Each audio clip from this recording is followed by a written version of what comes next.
ఒక వాస్తవాన్ని పంచుకుందామని, వాస్తవాన్ని మీ ద్వారా ప్రజలకు తెలియజేయాలని ఒక సంకల్పంతో కూర్చోవడం జరిగింది. నిన్న మీరు చూసుంటారు,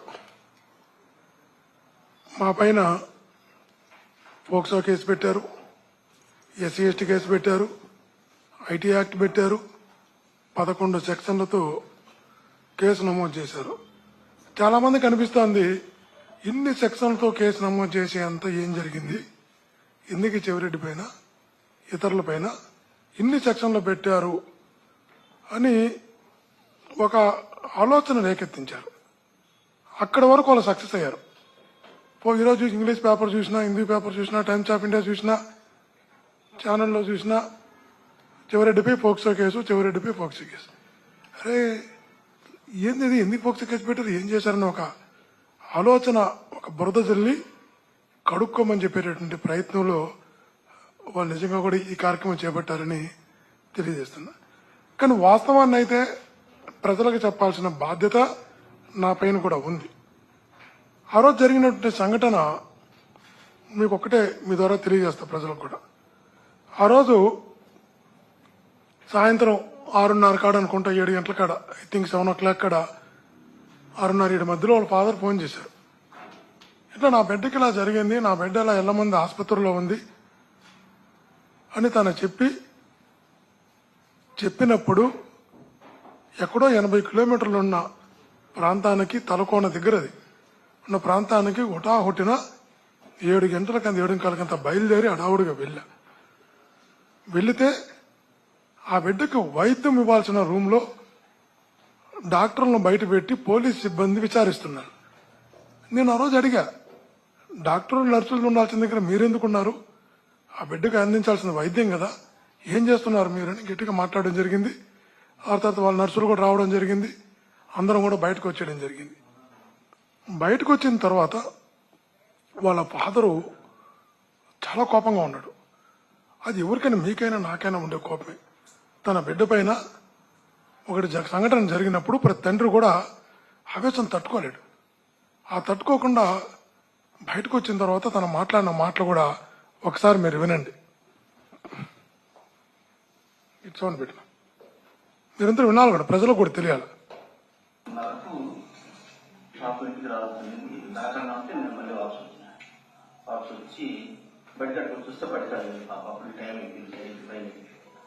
అందుకని మళ్ళీ నేను ఇంటికి పోతా ఉంటా. ఇంటికి పోయేటప్పుడు ఇంటికి పోయినా పాప లేదు, బయటికి వెళ్ళిందని మళ్ళీ ఇంటికి బయట ఆడ పాప. మళ్ళీ ఇంటికానికి వచ్చేటప్పుడు ఇంటికానికి వచ్చి తరగకుండా వచ్చిన ఆ పాప వచ్చే దాని నుంచి తరగకుండా వస్తే ఆ పాప అక్కడ పడేస్తారు. పాపని చెట్లలో పడేసింటే నేను ఆ దారిని వస్తా అంటే ఆ పాప సౌండ్ పడింది, మూలతా ఉంది, చిన్న సౌండ్. అప్పుడు పోయి నేను తెచ్చిన ఆ పాపను ఎత్తుకొని హాస్పిటల్కి వచ్చి మళ్ళీ అన్న ఫోన్ చేసి ఇంటికి వచ్చిన హాస్పిటల్ బండిలో తీసుకొని వచ్చిన. అసలు ఎవరనేది తెలియలేదు సార్. పిల్లల పాప కూడా గుర్తుపట్టలేదు. మురికి గుడలు కట్టుకున్నాడు. అందరూ బయటలో వచ్చినారు. పాపను పట్టుకుని మాత్రం గుర్తుంది అంట. ఆ పాపకి ఏదో తాకినారు, మళ్ళీ ఏం గుర్తులేదు. అక్కడ బారేసుకున్నాక మెలకు వచ్చినాక వచ్చింది పాప, మళ్ళీ తెలిసింది అదే దాంట్లో బారేసినారు. ఎక్కడ పట్టుకున్నారో మళ్ళీ తీసుకురాని బాగా పైన చెప్పింది ఈ పాప అని వేరే వాళ్ళకి వీడియో కాల్ చేసి చూపించాడండి. వీళ్ళిద్దరు ఇంకొక మనిషి ఆ పాప చెప్పింది, పాపను కింద పడేసి కొంచెం కొట్టుకొని చెప్పినారంట. అడిగినారు వాళ్ళకి వీడియో కాల్ చేసి, ఈ పాపనా నువ్వు చెప్పింది ఈ పాపనా అని అడిగినారంట. నా పేరు రమణ కొత్తమాది, చూసి చెప్తాము, రిపోర్టింగ్ లేదు, మేము చెక్ చేసి చెప్తామన్నా. మీడియా అడిగించుకొని పోవాలి. తెలియదు కావాలంటే మీరు గవర్నమెంట్ హాస్పిటల్ అడిగిపోండి. కట్టు మీద తన్నారంట బాబు. కట్టు మీద తన్ని గట్టిగా కత్తి తీసుకొని కోసినారు. కట్టు మీద ఇలా కోసినారు. నాకు డబ్బులు కూడా ఉన్నాయి. పక్క కట్టు మీద తన్నారు. అప్పుడు ఆక్సిజన్ ఏదో తాకినారు మొత్తానికి. మధ్య అసలు మధ్య లేదంట. మనం ఒక గంట దాకా ఆ పాపకు మన స్పృహ రాలేదు. తాగినాక ఏమి తాగుతున్నారో తెలియదు. ఆ తాకన్నా ఉంటేనే ఆ పాప తగ్గింది కడుపు మీద. ఏదో మాత్రం వేసి నెలలో తాకినారు. మాత్ర వేసి నెలల్లో అది దంచి నెలల బాటిల్లో వేసి ఆ బాటిల్ తాగినాడు బలకంగా. ఆ బాటిల్ తాగకుండా ఉంటే కడుపు మీద తన్నారు ఆ బాబు. కడుపు మీద తన్ని ఆ సూర్యకునికి కోసిన కత్తి తీసుకొని చంపేస్తాం. మనకి ఊరి మీద తిట్టే డౌట్ లేదు. ఈ పక్కన మేము రంగులు రసలు కూడా లేవు. కాకపోతే ఊరి తీయాలి, అది కావాల్సింది. ఏం కావాలా బాయితో కూడా వాళ్ళు బయట కానీ చేస్తున్నారు. వాళ్ళు పట్టుకొచ్చి వాళ్ళు పోలీస్ స్టేషన్ వేసి వాళ్ళు గురిపిస్తే సార్ అది కావాల్సింది. మీరు విన్నారు ఒక తండ్రి మాట్లాడిన మాటలు.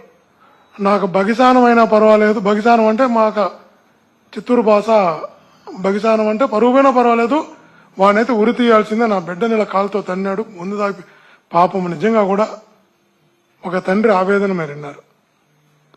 ఇది ఇలా జరిగింది. గట్టిగా మనం కూడా మాట్లాడడం జరిగింది అక్కడున్న అధికారులతో. ఆ బిడ్డకి మెరుగైన వైద్యం అందించారు, ఇక్కడ పెట్టుకొని ఉంటే ఎట్లని గట్టిగా రిక్వెస్ట్ చేసి ఆ బిడ్డని తిరుపతికి మెరుగైన వైద్యం కోసం తిరుపతికి తీసుకురావడం జరిగింది. తెల్లారు 1 గంటకు 1:30కు మెరుగైన వైద్యం అందించమని డాక్టర్లు కూడా విజ్ఞప్తి చేయడం జరిగింది. 1:30కి డాక్టర్లు ట్రీట్మెంట్ స్టార్ట్ చేసిన తర్వాత మేము ఇంటికి వెళ్ళి స్నానం చేసి నేను ఒంగోలుకి వెళ్ళిపోయినా. ఆ రోజు ఒంగోలులో నాకు పార్టీ మీటింగ్ ఉంది, అఫీషియల్ మీటింగ్ ఉంది. తెల్లారితో 9 గంటలకంతా 9:10కంతా ఒంగోలుకి వచ్చి ఒంగోలు మా మీటింగ్ సాయంత్రం ఒంగోలు ఉండిపోయినా.